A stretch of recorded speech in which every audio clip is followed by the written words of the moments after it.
জি জি জি। আজকে ক্লাস শেষে সাজেশন দিয়ে দিব ইনশাআল্লাহ।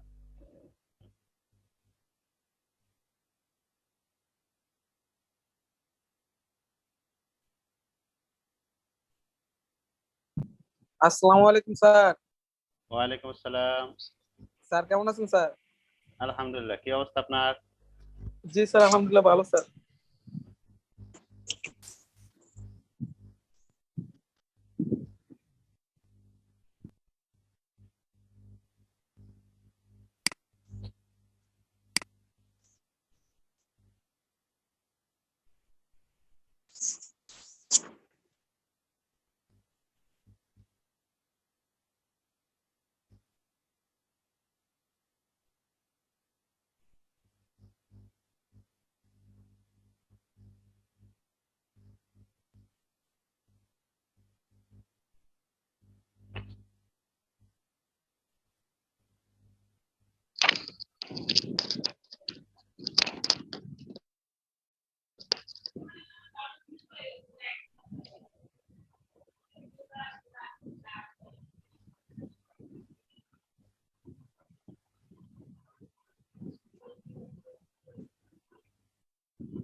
লেকচার শিটটা দেখতে পাচ্ছেন?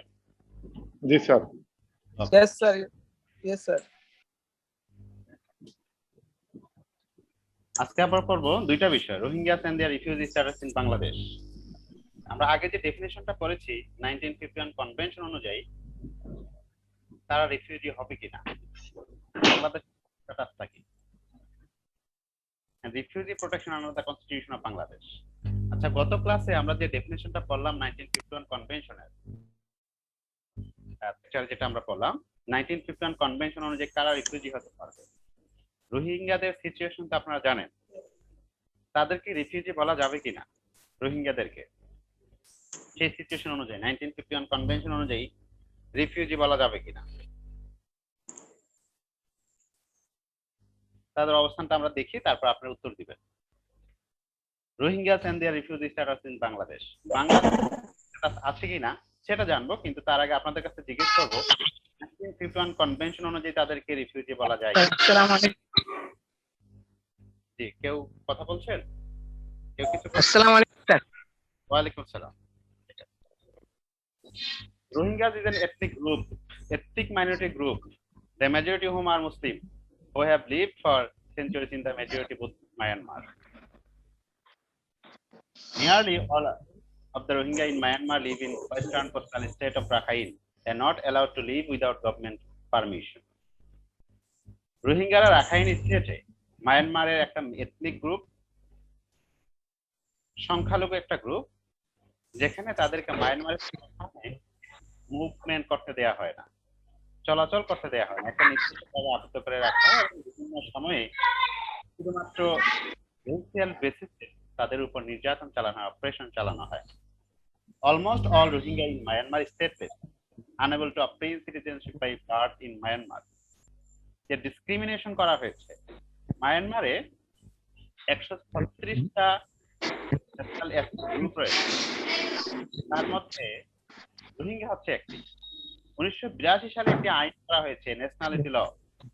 মায়ানমারে 1982 সালে একটি আইন করা হয়েছে, সেই আইনে শুধুমাত্র 135টা ন্যাশনাল এথনিক গ্রুপকে তারা জাতীয়তা দিয়েছে, নাগরিকত্ব দিয়েছে, আর রোহিঙ্গাদেরকে তারা নাগরিকত্ব দেয় নাই, নাগরিকত্ব থেকে তারা বঞ্চিত করেছে। এই যে ডিসক্রিমিনেটরি লয়ের মাধ্যমে রোহিঙ্গাদেরকে নাগরিকত্ব দেওয়া থেকে, এবং তারা কিন্তু মায়ানমারের নাগরিকত্ব অর্জন করতে পারে না রোহিঙ্গারা, এই 1982 সালে আইনের কারণে। The law had historically been arbitrarily applied in relation to those, such as the Rohingya, who did not fall strictly within the list of recognized ethnic nationality.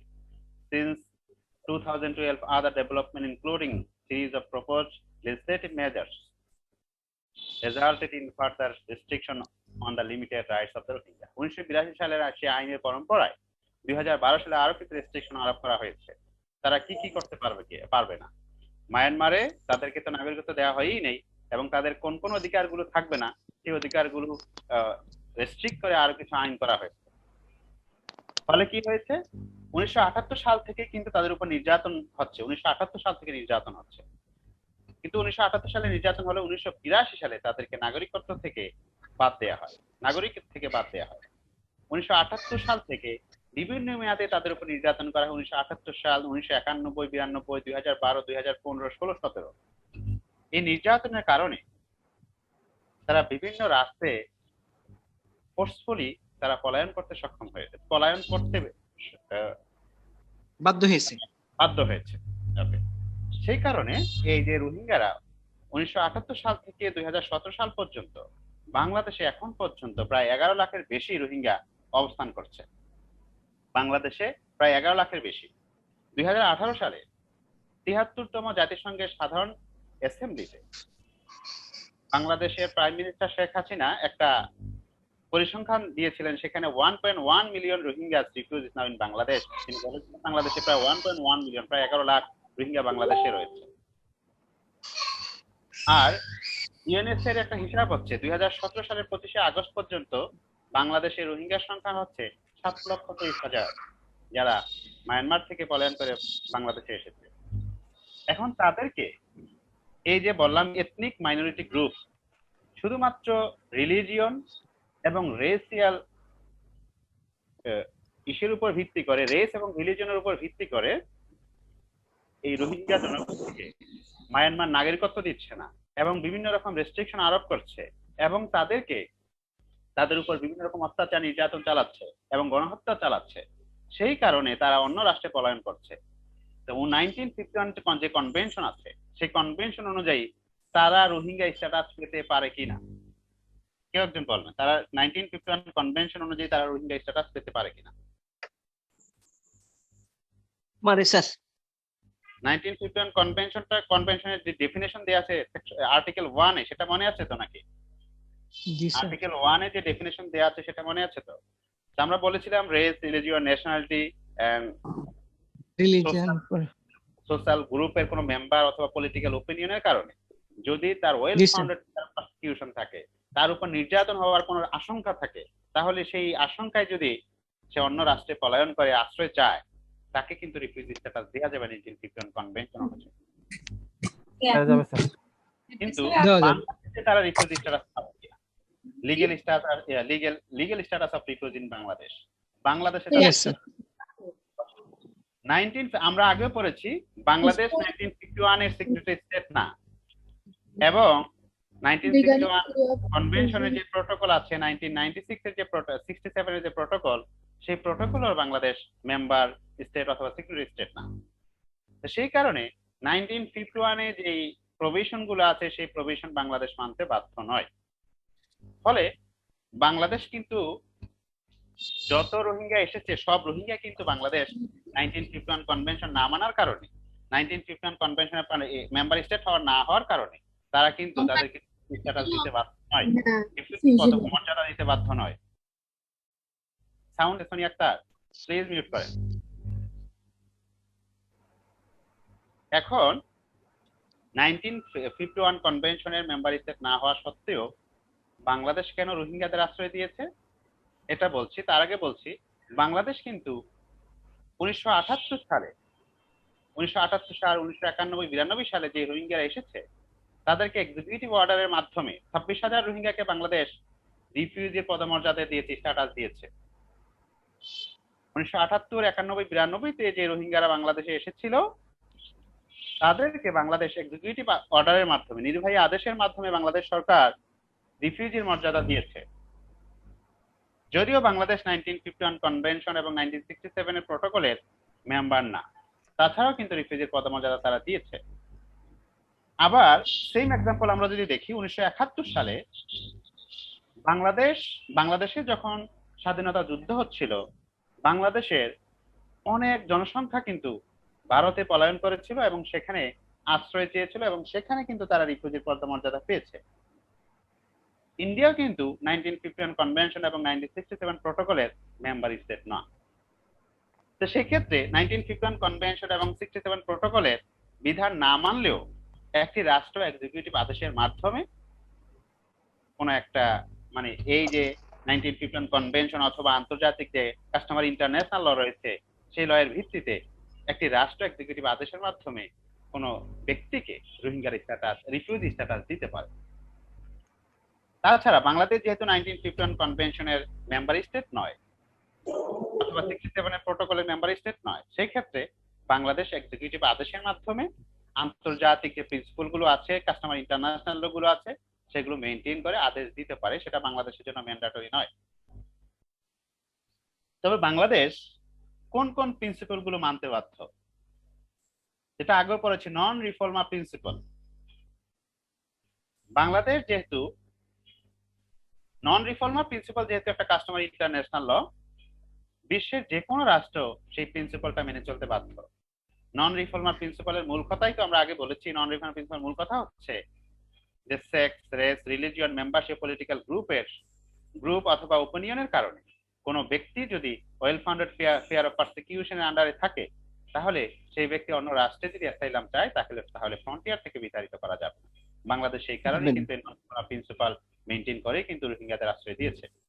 কিন্তু 1951 কনভেনশনে আমরা গত ক্লাসে যেটা করেছি লেকচার 4-এ, 1951 কনভেনশন এবং প্রোটোকলে অনুযায়ী যে স্ট্যান্ডার্ড মেনটেন করে রিফিউজিদের ট্রিট করতে হবে, রিফিউজিদেরকে যে স্ট্যান্ডার্ড মেনটেন করে রিফিউজিদের ভরণ পোষণ দিতে হবে, বাংলাদেশ কিন্তু সেই স্ট্যান্ডার্ড মেনটেন করতে বাধ্য নয়, শুধুমাত্র আশ্রয় দিতে বাধ্য নন রিফর্মার প্রিন্সিপালের কারণে।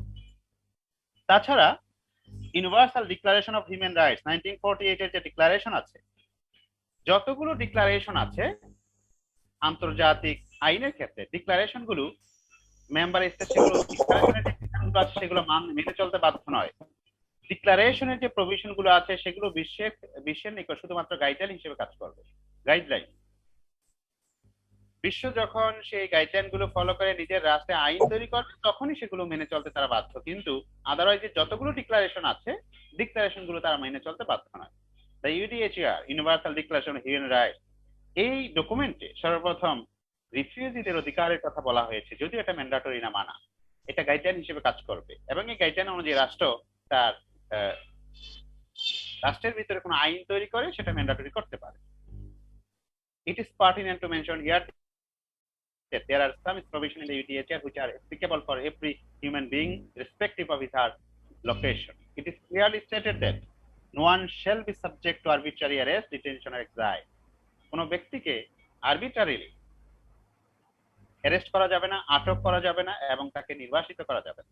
Everyone has the right to nationality, এবং তার ন্যাশনালিটির অধিকার থাকবে, and everyone has the right to freedom of movement and residence within the borders of his state. Everyone has the right to live in any country including his own and return to his country. তারপরে আছে international covenant on civil and political right 1966। এই provision গুলো আবার member state মেনে চলতে বাধ্য। এই কনভেনশনে যে প্রভিশন আছে সেই প্রভিশন গুলো মেনে চলতে বাধ্য। এখানে আবার কিছু সিভিল এন্ড পলিটিক্যাল রাইটস এর কথা বলা হয়েছে, যে সিভিল এন্ড পলিটিক্যাল রাইটস প্রত্যেকটা রাষ্ট্র এই সিভিল এন্ড পলিটিক্যাল রাইটস গুলো এই রাষ্ট্রে অবস্থিত তার নাগরিক অথবা নাগরিক নয় এমন সকল ব্যক্তিদের জন্য কিন্তু প্রযোজ্য হবে সিভিল এন্ড পলিটিক্যাল রাইটস গুলো। সেই ক্ষেত্রে কোনো রিফিউজি যদি আসে অথবা বাইরে থেকে কোনো ব্যক্তি যদি অ্যাসাইলাম চায়, তাহলে অ্যাসাইলাম দেওয়ার পরে সেই ব্যক্তি কিন্তু সিভিল এন্ড পলিটিক্যাল রাইটস গুলো নিশ্চিত করতে হবে। এই কনভেনশনে আরেকটা বিষয় বলা হয়েছে, the covenant also granted freedom of movement and prohibits force expulsion. একটি রাষ্ট্র যখন তার রাষ্ট্রে বাইরের কোনো রাষ্ট্রের ব্যক্তিকে আশ্রয় দিবে, অ্যাসাইলাম দিবে, তখন সেই ব্যক্তির ওই রাষ্ট্রের মধ্যে অথবা বাইরে যাওয়ার অধিকার থাকবে, মুভমেন্ট করার অধিকার থাকবে এবং তাকে জোরপূর্বক সেই রাষ্ট্র থেকে বিতাড়িত করা যাবে না। তারপরে রয়েছে টর্চার কনভেনশন, যে বাংলাদেশ যেটা মেম্বার স্টেট। টর্চার কনভেনশনে convention against torture and other cruel, inhuman or degrading treatment or punishment, এখানে আর্টিকেল 3-তে নন রিফর্মার প্রিন্সিপালকে রিকগনাইজেশন দেওয়া হয়েছে, যেখানে বাংলাদেশ তো কাস্টমার ইন্টারন্যাশনাল লয়ের অধীনে বাধ্য, কাউকে ফ্রন্টিয়ার থেকে বিতাড়িত করবে না। তাছাড়া বাংলাদেশ টর্চার কনভেনশনের সদস্য, সেই কারণে বাংলাদেশ কোনো ব্যক্তি আশ্রয় চাইলে তাকে আশ্রয় দিতে বাধ্য, কিন্তু তাকে প্রোটেকশন দিতে বাধ্য কিনা সেটা একটা কোয়েশ্চেন। যেহেতু বলেছে বাংলাদেশ 1951 এর কনভেনশনের, আচ্ছা আবার বলছি, বাংলাদেশ যেহেতু টর্চার কনভেনশনের সদস্য এবং আইসিসিপিআর এর সদস্য, সেই কারণে বাংলাদেশ আইসিসিপিআর এর যে প্রভিশন গুলো আছে সেগুলো মেনে চলতে বাংলাদেশ বাধ্য, যেখানে কিছু civil and political rights ensure করার কথা বলা হয়েছে। যে সিভিল এন্ড পলিটিক্যাল রাইটস গুলো এনশিওর করতে হবে। বাংলাদেশের নাগরিক অথবা বিদেশি নাগরিক যারা বাংলাদেশে আশ্রয় পেয়েছে অথবা রয়েছে, তাদেরকে কিন্তু সিভিল এন্ড পলিটিক্যাল রাইটস গুলো এনশিওর করতে হবে। এবং টর্চার কনভেনশন অনুযায়ী নন রিফর্মার প্রিন্সিপাল এনশিওর করতে হবে। আবার নন রিফর্মার প্রিন্সিপাল কিন্তু কাস্টমার ইন্টারন্যাশনাল ল। এই যে কনভেনশনে যে বিধানগুলো আছে সেগুলো এনশিওর করতে হবে, এবং কাস্টমার ইন্টারন্যাশনাল ল অনুযায়ী প্রত্যেক ব্যক্তি যারা এই ওয়েল ফাউন্ডেড ফিয়ার অফ প্রসিকিউশনের কারণে অ্যাসাইলাম চাবে তাদেরকে অ্যাসাইলাম দিতে হবে, তাদেরকে ফ্রন্টিয়ার থেকে বিতাড়িত করা যাবে না। কিন্তু বাংলাদেশ যেহেতু 1951 কনভেনশন এবং 1967 প্রটোকলের সদস্য নয়, সেই কারণে 1951 কনভেনশনে যে প্রোটেকশনের যে স্ট্যান্ডার্ড দেয়া আছে, যে মাপকাঠি দেয়া আছে, যে এইভাবে রিফিউজির সাথে ট্রিট করতে হবে, সেই মাপকাঠি মানতে বাংলাদেশ বাধ্য নয়। তার মানে বাংলাদেশ শুধুমাত্র এক্সিকিউটিভ আদেশের মাধ্যমে যদি কাউকে রিফিউজি স্ট্যাটাস দেয়, তখন রিফিউজি যে প্রোটেকশন গুলো পায় সেই প্রোটেকশন গুলো দিতে হবে। তাছাড়া বাংলাদেশ কোনো ব্যক্তিকে রিফিউজি চাইলে ওয়েল ফাউন্ডেড ফিয়ার অফ প্রসিকিউশনের কারণে যদি অ্যাসাইলাম চায় অ্যাসাইলাম দিতে বাধ্য থাকবে। তার মানে অ্যাসাইলাম দিতে বাধ্য থাকবে, কিন্তু অ্যাসাইলাম দেওয়ার পরে যে স্ট্যান্ডার্ড মেনটেন করে তাদেরকে প্রোটেক্ট করতে হবে 1951 কনভেনশন অনুযায়ী, সেই স্ট্যান্ডার্ড মেনটেন করতে বাংলাদেশ বাধ্য নয়। তার মানে বাংলাদেশ এই যে রোহিঙ্গাদের আশ্রয় দিয়েছে, সে আশ্রয় দেওয়াটা বাংলাদেশের জন্য বাধ্যকর ছিল নন রিফর্মার প্রিন্সিপালের কারণে, কিন্তু প্রোটেকশন দিতে বাংলাদেশ বাধ্য নয়। প্রোটেকশনটা কি? প্রোটেকশন হচ্ছে তাদের খাদ্যের নিরাপত্তা দেয়া, তাদের শিক্ষা নিরাপত্তা দেয়া, যে শিক্ষা, খাদ্য, বাসস্থান, এই নিরাপত্তাগুলো বাংলাদেশ দিতে বাধ্য নয়। কিন্তু সিভিল এন্ড পলিটিক্যাল রাইটস, আইনের আশ্রয় নেওয়ার অধিকার তাদের থাকবে, তাদের মুভমেন্ট করার অধিকার থাকবে। এই সিভিল এন্ড পলিটিক্যাল রাইটস গুলো আইসিসিপিআর অনুযায়ী বাংলাদেশ মানতে বাধ্য। এখন বাংলাদেশ যেহেতু 1951 কনভেনশনের সদস্য নয়, 67 প্রটোকলের সদস্য নয়, সেই ক্ষেত্রে বাংলাদেশ আন্তর্জাতিক যে কাস্টমারি ইন্টারন্যাশনাল ল অনুযায়ী যে প্রিন্সিপাল গুলো আছে, রিফিউজি সংক্রান্ত যে বিধানগুলো আছে, সেই বিধানগুলো বাংলাদেশে ইমপ্লিমেন্টেশন হচ্ছে কিনা, কার্যকর হচ্ছে কিনা। আমরা আবার বলছি যে আপনারা ইন্টারন্যাশনাল লতে পড়েছেন, কোন ইন্টারন্যাশনাল ল রাষ্ট্রীয়ভাবে বাধ্য করতে হলে রাষ্ট্রীয়ভাবে আইন করতে হয়। ইন্টারন্যাশনাল ল রাষ্ট্রীয়ভাবে মেনে চলা বাধ্যকর করতে হলে রাষ্ট্রীয়ভাবে আইন করতে হয়। রাষ্ট্রীয়ভাবে আইন করার আগ পর্যন্ত ইন্টারন্যাশনাল এই প্রভিশন গুলো ওই রাষ্ট্রের যে অভ্যন্তরীণ নাগরিক এবং প্রশাসন আছে তারা মেনে চলতে বাধ্য থাকবে না। কিন্তু বাংলাদেশ বিভিন্ন সময় এক্সিকিউটিভ আদেশের মাধ্যমে রোহিঙ্গাদের রিফিউজি হিসেবে স্বীকৃতি দিয়েছে, কিন্তু বাংলাদেশে এমন কোনো আইন আছে কিনা রিফিউজিদের নিয়ন্ত্রণ করার জন্য, রিফিউজিদেরকে কোন স্ট্যান্ডার্ডে ট্রিট করা হবে সেটার জন্য আলাদা কোনো আইন আছে কিনা। বাংলাদেশে রিফিউজি সংক্রান্ত স্পেসিফিক কোনো আইন নাই। তবে এখানে দ্য ফরেনার্স অ্যাক্ট 1946 বিদেশি আইন, বিদেশি যে নাগরিক, বিদেশি নাগরিক আইন, দ্য ফরেনার্স অ্যাক্ট 1946, এই আইন অনুযায়ী রিফিউজি হোক, অ্যাসাইলাম সিকার হোক, অথবা বিদেশিরা বাংলাদেশে পড়াশোনা পারপাজে আসুক অথবা ব্যবসা পারপাজে আসুক, যেই পারপাজে আসুক না কেন, যে কোনো বিদেশি বাংলাদেশের নাগরিক নয় এবং যে কোনো বিদেশি রাষ্ট্রের যে নাগরিক বাংলাদেশে আসলে তাকে যেভাবে ট্রিট করা হবে একজন অ্যাসাইলাম সিকার আসলে একইভাবে ট্রিট করা হবে। ফরেনার্স অ্যাক্ট অনুযায়ী একজন অ্যাসাইলাম সিকারকে ফরেনার হিসেবে ট্রিট করা হবে, not refugee. Besides this, there are some other laws dealing with non-nationals of Bangladesh. These are as follows. Registration of Foreigners Act 1939. Foreigners Act এর সাথে সাথে বাংলাদেশের রেজিস্ট্রেশন অফ ফরেনার্স অ্যাক্ট রয়েছে, passport act রয়েছে, Bangladesh citizenship order 1972 রয়েছে, extradition act রয়েছে, naturalisation act 1926 রয়েছে। এই আইনগুলোর অধীনে বাংলাদেশে রিফিউজি হোক, অ্যাসাইলাম সিকার হোক অথবা অন্য কোনো বিদেশি নাগরিক হোক, এই আইনগুলোর অধীনে তাদের নিয়ন্ত্রণ করা হয়।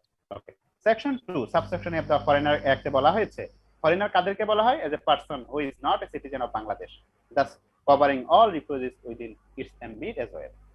যেহেতু এই আইনের সেকশন 2 তে বলা হয়েছে ফরেনার কারা, ফরেনার হচ্ছে যারা বাংলাদেশের নাগরিক নয় এমন সকল লোক ফরেনার, সেই ক্ষেত্রে রিফিউজিরা কিন্তু তারই অন্তর্ভুক্ত হয় এবং সেই আইন অনুযায়ী তাদেরকে নিয়ন্ত্রণ করা হয়, গভর্ন করা হয়। সেকশন 3 তে বলা হয়েছে, section 3 of the Foreigners Act 1946 empowers the government to enact rules regarding the banning or controlling of the entering, staying and living of the foreigners in Bangladesh. এবং এই আইন বাংলাদেশের সরকারকে ক্ষমতা দিয়েছে সময় সময় সরকার বাংলাদেশে কোনো বিদেশি নাগরিক প্রবেশে নিষেধাজ্ঞা এবং বিদেশি নাগরিক প্রবেশে নিয়ন্ত্রণ এবং বাংলাদেশে অবস্থান করা থেকে নিষেধাজ্ঞা জারি করতে পারে অথবা তাকে বাংলাদেশ থেকে বিতাড়িত করতে পারে, লিভিং, তাকে হচ্ছে বাংলাদেশ থেকে বহিষ্কার করার আদেশ দিতে পারে বাংলাদেশ সরকার। সেকশন 4 এ বলা হয়েছে, section 4 specifically provides that any foreigners can be intervened in limited space by this act। এই আইনের অধীনে কোন একটা বিদেশি নাগরিককে বাংলাদেশে কোন একটা স্পেসিফিক জায়গায় থাকার জন্য বলতে পারে, স্পেসিফিক জায়গায় নিয়ন্ত্রিত করার জন্য বলতে পারে। এই আইন অনুযায়ী কিন্তু রিফিউজিদেরকে বাংলাদেশে একটা নির্দিষ্ট জায়গার বাইরে আসতে দেওয়া হয় না। তাদেরকে কক্সবাজারের একটা নির্দিষ্ট জায়গায় এবং নোয়াখালীর একটা নির্দিষ্ট আসানসোল দ্বীপটা রয়েছে সেখানে তাদেরকে নিয়ন্ত্রিত জায়গায় রাখার ব্যবস্থা করা হয়েছে। তাদের কিন্তু মুভমেন্টের অধিকার দেওয়া হয় না। আইসিসিপিআর যেটা বলা হয়েছে movement, civil and political rights থাকবে, সেটা কিন্তু দেওয়া হয় না, কারণ বাংলাদেশে এমন কোনো আইন নাই, আইন করা হয় না।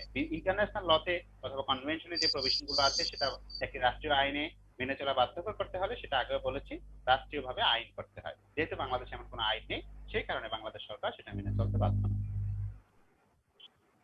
তারপরে আমরা দেখি refugee protection under the constitution of Bangladesh. বাংলাদেশের যে সংবিধান রয়েছে সেই সংবিধানে রিফিউজিদের প্রোটেকশন সংক্রান্ত কোনো বিষয়ে বলা হয়েছে কিনা।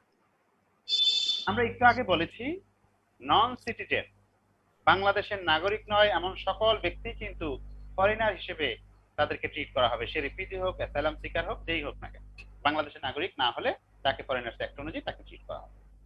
তো বাংলাদেশের যে ফান্ডামেন্টাল রাইটস রয়েছে পার্ট 3 তে, সে 18টি ফান্ডামেন্টাল রাইটস রয়েছে, 18টি মৌলিক অধিকারের কথা বলা হয়েছে, যেখানে সিভিল এন্ড পলিটিক্যাল রাইট সংক্রান্ত বিষয়ে বলা হয়েছে 18টি ফান্ডামেন্টাল রাইটস। সেখানে একটি অধিকার আছে right to protection of law, article 31, right to protection of law, আইনের আশ্রয় লাভের অধিকার। The refugee have constitutional right to enjoy the protection of law in the country। কিভাবে?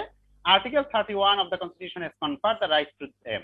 Article 31 কি বলেছে? To enjoy the protection of law and to be treated in accordance with law, and only in accordance with law is the inalienable right of every citizen, wherever he may be, and every other person for the time being within Bangladesh, and in particular no action detrimental to the life, liberty, body, reputation or property of any person shall be taken except in accordance with law। Article 31 এ বলা হয়েছে বাংলাদেশের যারা নাগরিক এবং বাংলাদেশে অবস্থান করছে, বাংলাদেশের নাগরিক নয় এমন ব্যক্তি, তাদের জীবনের, তাদের শরীরের এবং তাদের সম্পত্তির ক্ষতি করে কোনো কাজ রাষ্ট্র করতে পারবে না, except in accordance with law। তবে আইনের বিধান অনুযায়ী করতে পারবে, আরবিট্রারিলি করতে পারবে না, আইনের বিধান অনুযায়ী করতে পারবে। এবং আরবিট্রারিলি যদি করে, প্রত্যেক ব্যক্তি, সিটিজেন এন্ড নন সিটিজেন, প্রত্যেক ব্যক্তির কিন্তু আইনের আশ্রয় লাভ করার অধিকার থাকবে। যদি আরবিট্রারিলি কোনো রাষ্ট্র বাংলাদেশের নাগরিক অথবা বাংলাদেশের নাগরিক নয় এমন কোনো ব্যক্তির এই অধিকারগুলো হরণ করে, লাইফ, লিবার্টি, বডি, রেপুটেশন আর প্রপার্টি সংক্রান্ত কোনো অধিকার যদি হরণ করে আরবিট্রারিলি, আইনের বিধান সাপেক্ষে, আইনের বিধান অনুযায়ী নয়, সেই ক্ষেত্রে তারা আইনের আশ্রয় লাভ করতে পারবে। যেহেতু এখানে সিটিজেন এন্ড নন সিটিজেন দুইটাই ইনক্লুড করা হয়েছে আর্টিকেল 31 এ, সেই ক্ষেত্রে রিফিউজিরা কিন্তু এই আর্টিকেল 31 অনুযায়ী তারা প্রোটেকশন পাচ্ছে, সেটা তাদের ফান্ডামেন্টাল রাইটস। ওকে, আবার আর্টিকেল 32 তে বলা হয়েছে, article 30 protection of right to life and personal liberty. এখানে কিন্তু বলা article 32 of the constitution provides that no person shall be deprived of life or personal liberty save in accordance with law. এখানে কিন্তু every no person shall be deprived, no person, এখানে কিন্তু citizen mention করা হয় না, বাংলাদেশের নাগরিক mention করা হয় নাই। কোনো ব্যক্তিকেই, কোনো ব্যক্তির জীবন নেওয়া যাবে না অথবা পার্সোনাল লিবার্টি হরণ করা যাবে না। আইনের বিধান ছাড়া কোনো ব্যক্তির জীবন এবং পার্সোনাল লিবার্টি ক্ষুণ্ণ করা যাবে না, ব্যক্তিগত স্বাধীনতা ক্ষুণ্ণ করা যাবে না। সেক্ষেত্রে যেহেতু নো পার্সন বলা হয়েছে, it includes citizen and non citizen. তারপর রয়েছে safeguard as to arrest and detention, article 33। Article 33 তে কি বলা হয়েছে? Safeguard as to arrest and detention, কোনো ব্যক্তিকে, সে সিটিজেন হোক অথবা নন সিটিজেন হোক, তাকে আরবিট্রারিলি অ্যারেস্ট করা যাবে না এবং তাকে আটক করে রাখা যাবে না। আইন অনুযায়ী তাকে আটক করতে হবে এবং আটক করার পরে আর্টিকেল 33 তে কতগুলো রাইট দেওয়া হয়েছে আটককৃত ব্যক্তির। তাকে যদি আইনের বিধান ভঙ্গ করার কারণে তাকে অ্যারেস্ট করা হয় অ্যারেস্ট করার পরে কি আইন ভঙ্গ করেছে, সেই আইন ভঙ্গ করার কারণে যদি অ্যারেস্ট করা হয় তার কতগুলো অধিকারের কথা বলা হয়েছে। যে আর্টিকেল 30 অ্যারেস্ট করার পরে তার অ্যাডভোকেট নিয়োগ করার বিষয়ে কথা বলা হয়েছে, তার আত্মীয় স্বজন থাকলে তাদেরকে খবর দিতে বলা হয়েছে, এবং 24 ঘন্টার বেশি পুলিশ কাস্টাডিতে রাখা যাবে না। এই বিষয়গুলো বলা হয়েছে অ্যারেস্ট এন্ড ডিটেনশন সংক্রান্ত বিষয়, যে অধিকারগুলো তাদের থাকবে। তারপরে রয়েছে প্রহিবিশন অফ ফোর্সড লেবার, জবরদস্তি শ্রম। বাংলাদেশে অবস্থানকৃত নাগরিক, সিটিজেন আর নন সিটিজেন কোনো ব্যক্তিকেই জোর জবরদস্তি করে কোনো শ্রমে জড়ানো যাবে না, যে জোর করে কোনো কাজ করানো যাবে না। Article 34 of the Constitution can well be used to be safeguard the rights of the refugees. It says that any form of forced labor is prohibited. জবরদস্তি শ্রম নিষিদ্ধ, and any contravention of this provision shall be an offense punishable in accordance with law. যদি কেউ জবরদস্তি করে কোনো শ্রমে কাউকে বাধ্য করে, তাহলে সেটার জন্য সেটা শাস্তিযোগ্য অপরাধ হবে। তারপরে আছে enforcement of the fundamental rights. Article 44 এ বলা হয়েছে যে ফান্ডামেন্টাল রাইট ইনফোর্স করার অধিকার থাকবে। সেখানে কিন্তু বলা হয়নি শুধুমাত্র সিটিজেনরা ইনফোর্স করতে পারবে, সেখানে বলা হয়েছে যাদের সেই উপরে 18টি অধিকার থাকবে, প্রত্যেকেই সেই ফান্ডামেন্টাল রাইটস ইনফোর্স করার অধিকার থাকবে। সেই ক্ষেত্রে বাংলাদেশের নাগরিক না হলেও সেই ইনফোর্স করার জন্য আর্টিকেল 1 ও 2 অনুযায়ী, আর্টিকেল 102 অনুযায়ী, কনস্টিটিউশন যে আর্টিকেল 102 সেই অনুযায়ী আর্টিকেল 102 সাব আর্টিকেল 1 অনুযায়ী ফান্ডামেন্টাল রাইটস তারা ইনফোর্স করতে পারবে। ইনফোর্স করার জন্য তারা কোর্টে দ্বারস্থ হতে পারবে। Moreover, the Constitution of Bangladesh has obliged the government to support oppressed people's struggle against racialism in all parts of the world. In Part 2 of our Constitution comprises the fundamental principles of state policy, which adheres to the principles of international law, including the principles laid down in the United Nations Charter. বাংলাদেশের সংবিধানের article 25, article 25 যেটা part 2 তে রয়েছে, fundamental principles of state পলিসির অন্তর্ভুক্ত। সেখানে part 2 তে বলা হয়েছে বাংলাদেশ সরকার এবং বাংলাদেশ রাষ্ট্র বিশ্বে যেই জনগোষ্ঠীগুলো তাদের স্বাধীনতার জন্য যুদ্ধ করছে, বাংলাদেশ তাদের পক্ষে থাকবে, বাংলাদেশ তাদের সাপোর্ট করবে, এবং আন্তর্জাতিক যে প্রিন্সিপাল রয়েছে সেই প্রিন্সিপাল গুলো মেনে চলবে, আন্তর্জাতিক আইনের প্রিন্সিপাল গুলো মেনে চলবে, এবং জাতিসংঘের যে মূলনীতিগুলো আছে সেই মূলনীতিগুলো মেনে চলবে। জাতিসংঘের মূলনীতি, আন্তর্জাতিক আইনের প্রিন্সিপাল গুলোকে এই আর্টিকেল 25 অনুযায়ী কিন্তু বাংলাদেশের রিকগনিশন দেওয়া হয়, বাংলাদেশ স্বীকৃতি দেওয়া হয়েছে। আন্তর্জাতিক আইনের যতগুলো প্রিন্সিপাল আছে সব, জাতিসংঘের সব প্রিন্সিপালকে বাংলাদেশে স্বীকৃতি দেওয়া হয়েছে যে বাংলাদেশ এগুলোকে মেনে চলবে এবং এগুলোকে সম্মান করে চলবে। ওকে, আচ্ছা কি ব্যাপার? ইকবাল আহমেদ, কন্টিনিউ করুন please. For the execution of legal provision protecting the interest of refugees, proper legal interpretation and proactive initiative from the government are needed. Bangladesh has to do lot in this regard. Bangladesh এখনো পর্যন্ত রোহিঙ্গাদের আশ্রয় দিয়েছে এবং তাদেরকে কিভাবে পরিচালিত করা হবে এখনো পর্যন্ত কোনো নীতি নির্ধারণ করা হয়নি। তাদেরকে কিভাবে ট্রিট করা হবে নীতি নির্ধারণ করা হয়নি। এক্ষেত্রে বাংলাদেশকে নির্ধারণ করতে হবে যে বাংলাদেশ তাদেরকে কিভাবে ট্রিট করবে। আন্তর্জাতিকভাবে একটা আন্তর্জাতিক সাপোর্ট চাইতে পারে, জাতিসংঘের নিকট তারা বলতে পারে যে এত সংখ্যক রিফিউজি বাংলাদেশে রয়েছে, বাংলাদেশের বার্ডেন নিতে পারছে না, বার্ডেন শেয়ারিং এর জন্য বলতে পারে যে এই রাষ্ট্রগুলো ডেভেলপ কান্ট্রি, যে উন্নত রাষ্ট্রগুলো রয়েছে তাদের নিকট তাদেরকে হস্তান্তর করতে পারে। এই পাশে মালয়েশিয়া, ইন্দোনেশিয়া রয়েছে, সেখানে কিছু হস্তান্তর করতে পারে, বার্ডেন শেয়ারিং করতে পারে। যে বার্ডেন শেয়ারিং এর মাধ্যমে বাংলাদেশের যে চাপ রয়েছে সেটা বাংলাদেশ কমাতে পারে অনেকাংশে। এ হচ্ছে মোটামুটি আজকের লেকচার। এটার উপরে কারো যদি কোনো কোয়েশ্চেন থাকে কোয়েশ্চেন করতে পারে। কোয়েশ্চেন না থাকলে আমি অ্যাটেন্ডেন্স নিয়ে তারপর সাজেশন দিয়ে দেব। জি আচ্ছা, এখান থেকে কোয়েশ্চেন আসতে পারে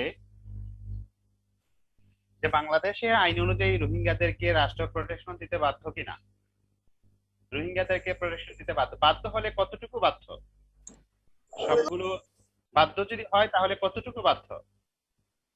রোহিঙ্গাদের আমরা কনস্টিটিউশনে কতগুলো প্রোটেকশন দেখেছি, কনস্টিটিউশন অনুযায়ী রোহিঙ্গাদের কতটুকু প্রোটেকশন দেখেছি। শুধুমাত্র রোহিঙ্গা না, নন সিটিজেন সবাই, সেক্ষেত্রে রোহিঙ্গা ইনক্লুডস। সেক্ষেত্রে আমি কোয়েশ্চেন এরকম হতে পারে যে বাংলাদেশ সরকার রোহিঙ্গাদেরকে প্রোটেকশন দিতে বাধ্য কিনা, বাধ্য হলে কতটুকু বাধ্য, তো যখন কতটুকু বাধ্য বলবো তখন আপনার কনস্টিটিউশনের প্রভিশন গুলো রেফার করে আলোচনা করবেন। আর বলবো বাংলাদেশে তারা যে প্রবেশ করেছে সব রোহিঙ্গারা বাংলাদেশের স্ট্যাটাস পেতে পারে কিনা, আর বাংলাদেশ তাদেরকে কিভাবে ট্রিট করেছে, সবাইকে কি রোহিঙ্গা স্ট্যাটাস দিয়েছে, সবাইকে রোহিঙ্গা স্ট্যাটাস না দেওয়ার কারণটা কি, কেন দেয় নাই? রোহিঙ্গা স্ট্যাটাস দিলে আমরা আগেও দেখেছি রোহিঙ্গা স্ট্যাটাস দিলে 1951 কনভেনশনের যে স্ট্যান্ডার্ড আছে সেই স্ট্যান্ডার্ডটা মেইনটেইন করতে হয়। যেহেতু রোহিঙ্গা স্ট্যাটাস দেয় নাই তাহলে সেই স্ট্যান্ডার্ড মেইনটেইন করতে হবে না। ওকে, তো বাংলাদেশ এই যতগুলো রোহিঙ্গা রয়েছে সবাইকে স্ট্যাটাস দেয় নাই, কেন দেয় নাই, কারণগুলো কি কি, এই কারণগুলো মেনশন করে উত্তর দিতে হবে আপনাকে। ওকে, আচ্ছা, তাহলে আগে অ্যাটেন্ডেন্সটা নিয়ে নিচ্ছি, তারপর আপনাদের সাজেশন দিয়ে দিচ্ছি। ওকে, জি, আরেকটা সেশন শুরু হবে, যে আমি অ্যাটেন্ডেন্স আগে নিয়ে নিচ্ছি। Please respond your roll call. Tipu Sultan. Yes sir. Okay, Minhajuddin. Mohammad Iqbal. Yes sir. Khandaker Anik. ভাই তার মানে কি আছে, তার মানে কি আছে বুঝাচ্ছি। মমিনুল হক তো আছেন। Amir Hossain. Sir yes sir. Motaher Hossain. Arab Ali. Sultana Razia. Yes, sir. Hridoy Ahmed. Yes sir. Okay, Shafiul Alam.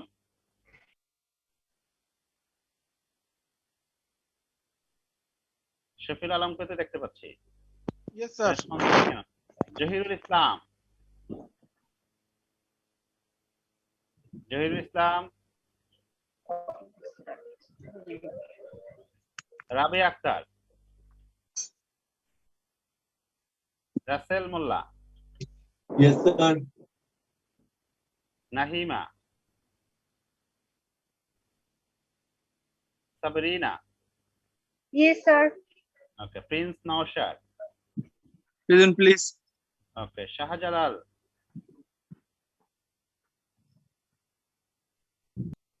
Shahjalal.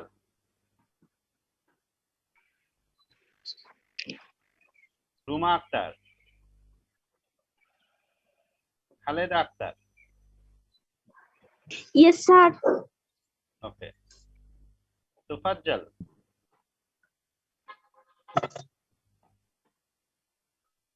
Shamima. Yes, sir. Abed Omar. Yes sir. Sonia Akter. Yes, sir. Anisur Rahman. Present, sir. ওকে, আচ্ছা, আরেকটা আইডি দেখতে পেলাম আইটেল 11, এটা কে? স্যার সিফাতিয়ারা শারমিন সোমা। আচ্ছা, এটা তো আছে। আরেকজন দেখতে পেলাম আইটেল 11। আইটেল 11 টা কে? Itel P11। স্যার স্যার আমি আরব আলী। আরব আলী। আইটেল P11 কে? আরব আলী।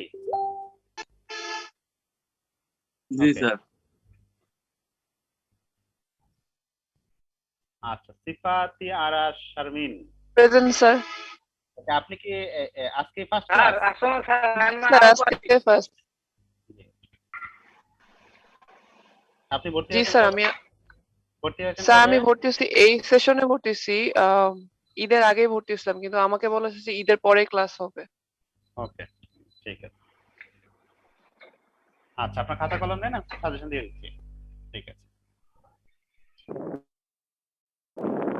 আজকে যে লেকচার সেই লেকচার থেকে আসতে পারে, সেই লেকচার থেকে মাস্ট কোয়েশ্চন থাকবে আজকে লেকচার থেকে। তারপরে দিয়ে দেবে, সমস্যা নাই। দিবে ভাই। তারপরে লেকচার 3 তে আমরা পড়েছিলাম definition of refugee. Definition regional and international convention অনুযায়ী রিফিউজির ডেফিনিশন দেখেছিলাম কারা রিফিউজি হতে পারে। সেক্ষেত্রে আমি বড় একটা প্রবলেম দিব, আধা পৃষ্ঠার একটা প্রবলেম দিব, সেই প্রবলেমের আলোকে সলিউশন করতে হবে। যে কোন একজন ব্যক্তির প্রবলেম দিব, দিয়ে বলবো যে তাকে রিফিউজি হিসেবে ট্রিট করা যাবে কিনা। ঠিক আছে? রিফিউজি ডেফিনিশন থেকে একটা প্রবলেম আসবে বড়।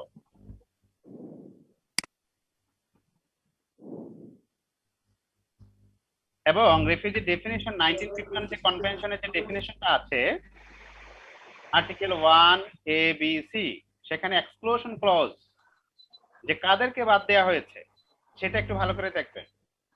আমি বলতে পারি যে একজন ওয়ার ক্রিমিনাল সে রিফিউজি স্ট্যাটাস পেতে পারে কিনা, ওয়ার ক্রিমিনাল যুদ্ধাপরাধী, অথবা একজন convicted criminal, not political crime, general crime, সাধারণ রাষ্ট্রের গুরুতর কোনো অপরাধে জড়িত ছিল, পলিটিক্যাল ক্রাইম না, এমন কোন অপরাধীকে, কনভিক্টেড ক্রিমিনালকে রিফিউজি স্ট্যাটাস দেওয়া যাবে কিনা, এরকম প্রশ্ন আসতে পারে। এক্সক্লুশন ক্লজটা যদি ভালো করে 1C, article 1C 1951 convention article 1 A B C ভালো করে পড়বেন, ইনক্লুশন এবং এক্সক্লুশন ক্লজগুলো পড়বেন, কারা রিফিউজি হতে পারবে, কারা রিফিউজি হতে পারবে না, প্রবলেম দিব এখান থেকে।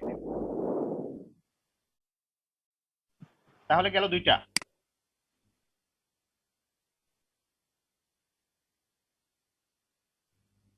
না এরকম না, কোয়েশ্চেনটা আপনার কারা রিফিউজি হতে পারবে, কারা রিফিউজি হতে পারবে না, এটা যদি ডিটেল পড়েন তাহলে আমার প্রবলেমটা উত্তর দিতে পারবেন। প্রবলেম আসবে শুধুমাত্র থেকে, মানে একটা প্রবলেম দিব, দিয়ে বলবো যে অমুক ব্যক্তিকে রিফিউজি হিসেবে ট্রিট করা যাবে কিনা, ঠিক আছে?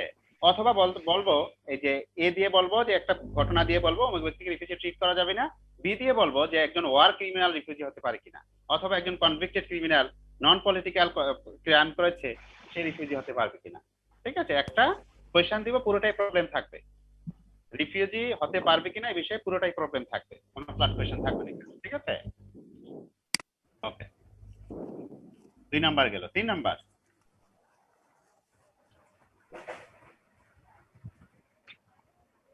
Rights and duties of refugee.